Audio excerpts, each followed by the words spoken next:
Good morning, everyone, and welcome to today's discussion. We are tackling a question that sparks considerable debate.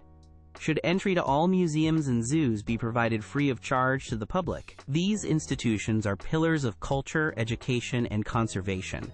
But how they should be funded is a complex issue. To explore this, we have two distinguished guests. Arguing for universal free access is Dr. Eleanor Vance, a renowned cultural historian. And presenting the arguments against and proposing alternative models is Mr. James Miller, an economist and former museum director.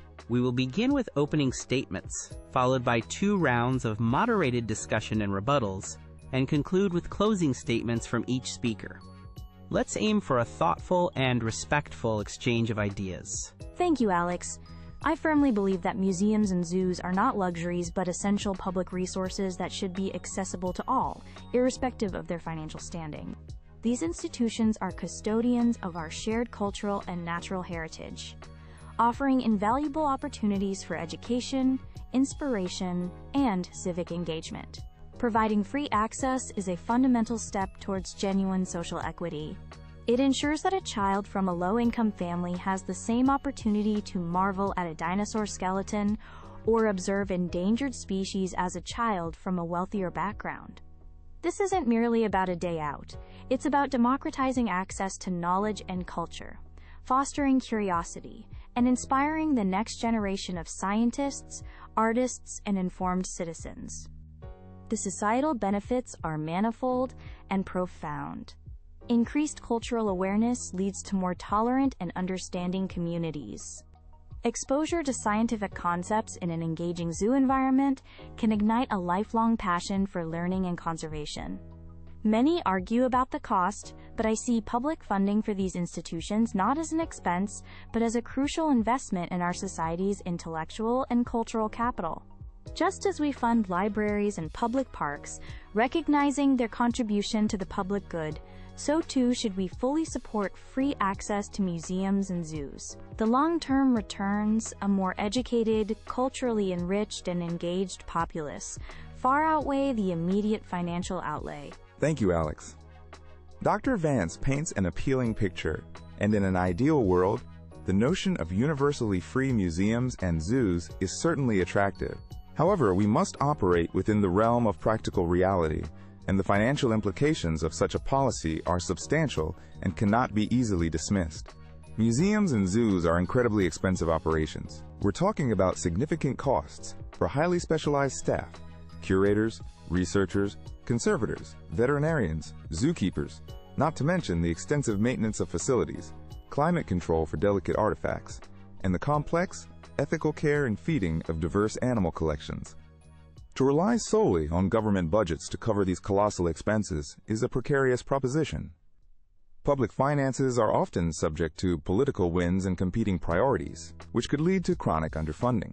This, in turn, would inevitably result in a decline in the quality of exhibits, reduced conservation efforts, compromised animal welfare, and fewer educational programs, the very things these institutions strive to provide. Furthermore, I believe that a diversity of funding sources, including earned revenue from admission fees, fosters innovation and accountability. It encourages institutions to be responsive to their visitors and to develop compelling experiences. There are effective alternative models like tiered pricing, robust membership programs, targeted free days or evenings, and substantial discounts for students, seniors, and low-income families that can ensure broad accessibility without jeopardizing financial stability and the quality of the visitor experience. Thank you both for your compelling opening statements. Dr. Vance, Mr. Miller raises valid points about financial sustainability. How would you propose museums and zoos cover their significant operational costs if entry fees are abolished, ensuring they don't face the underfunding Mr. Miller described? That's a critical question, Alex. The assumption that abolishing entry fees automatically means financial ruin is, I believe, a pessimistic one. Firstly, we need to reframe how we view this funding. It's an investment, not a handout. Several robust public funding mechanisms could be explored or enhanced.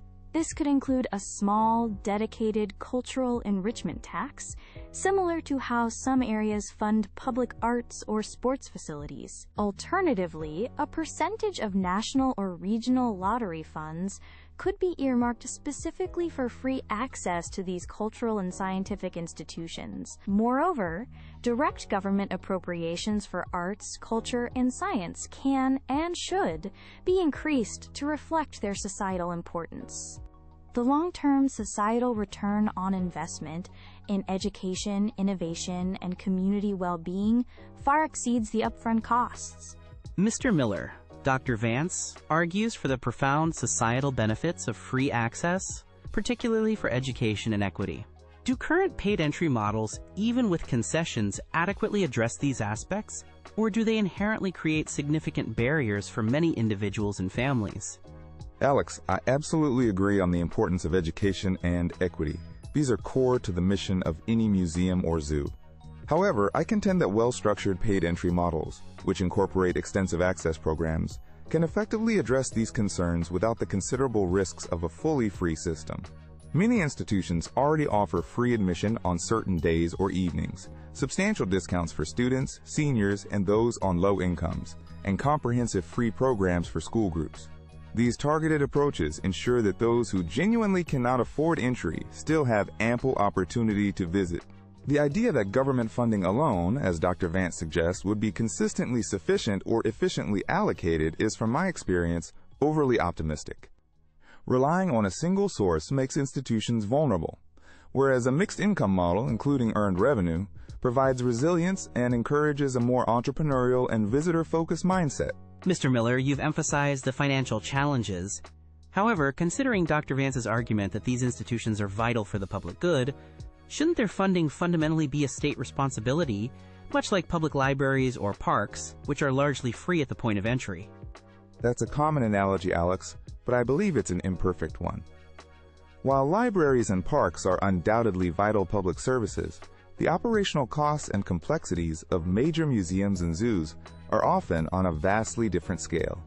Think of the specialized expertise required for art conservation, the intricate climate control systems for preserving delicate artifacts, or the highly specialized veterinary care and habitat maintenance for a diverse collection of exotic animals in a zoo. These aren't directly comparable to the upkeep of a local park or the running of a lending library. Furthermore, a mixed revenue model, which includes earned income from admissions, retail, and events, does more than just provide funds. It fosters a degree of financial independence and encourages institutions to be innovative, to actively engage with their communities, and to be directly accountable to their visitors for the quality of the experience they offer. Dr. Vance, if entry were to become universally free, opponents often raise practical concerns about significant overcrowding. They also suggest it might devalue the visitor experience, with people perhaps taking these resources less seriously if there's no financial commitment. How would you address these potential challenges? These are understandable concerns, Alex, but they are not insurmountable.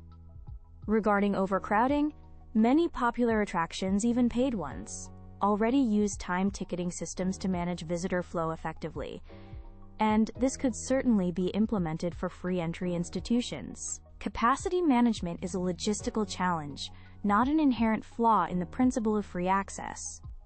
The argument that free access devalues an experience is, I think, somewhat patronizing. People value experiences based on their quality, their relevance, and their ability to inspire or educate, not solely on a price tag. Our public libraries are free, yet they are highly valued and utilized. The perceived value of a museum or zoo visit can be robustly maintained and even enhanced through exceptional exhibitions, engaging educational programming, and a welcoming atmosphere for all.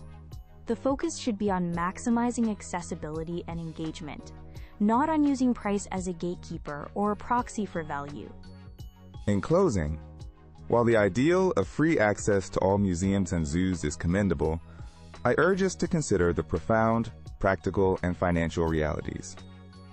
These institutions are not static repositories.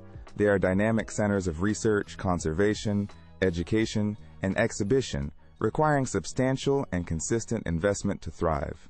To strip them of a crucial revenue stream like admission fees and to make them entirely dependent on the fluctuating priorities of government funding is to court risk to their financial stability, risk to the quality of their collections and programs, and risk to their ability to innovate and serve future generations.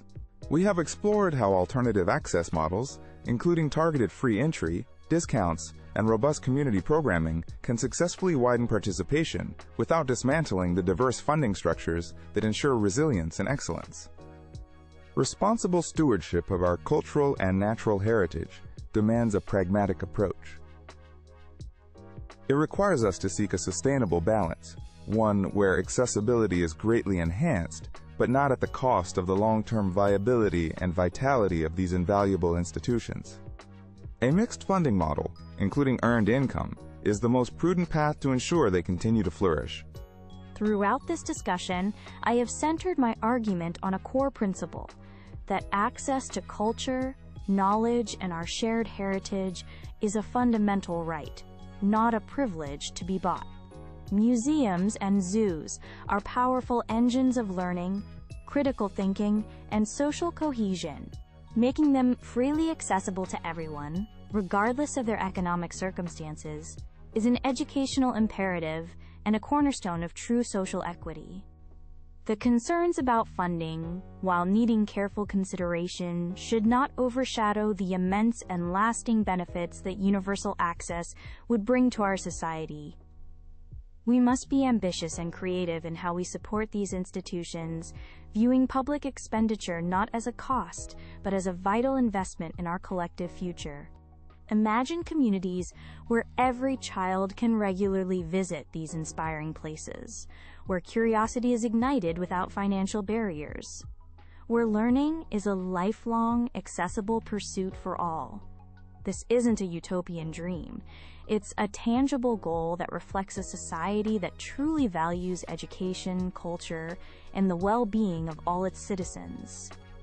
Free access is an investment in a more informed, more engaged, and ultimately, a more equitable and enlightened citizenry. Thank you, Dr. Vance and Mr. Miller, for this exceptionally insightful and thought-provoking debate. You've clearly articulated the core tension between the profound ideals of universal access and the complex practicalities of funding these vital institutions. We encourage our audience to reflect on the compelling arguments presented today. Thank you for joining us.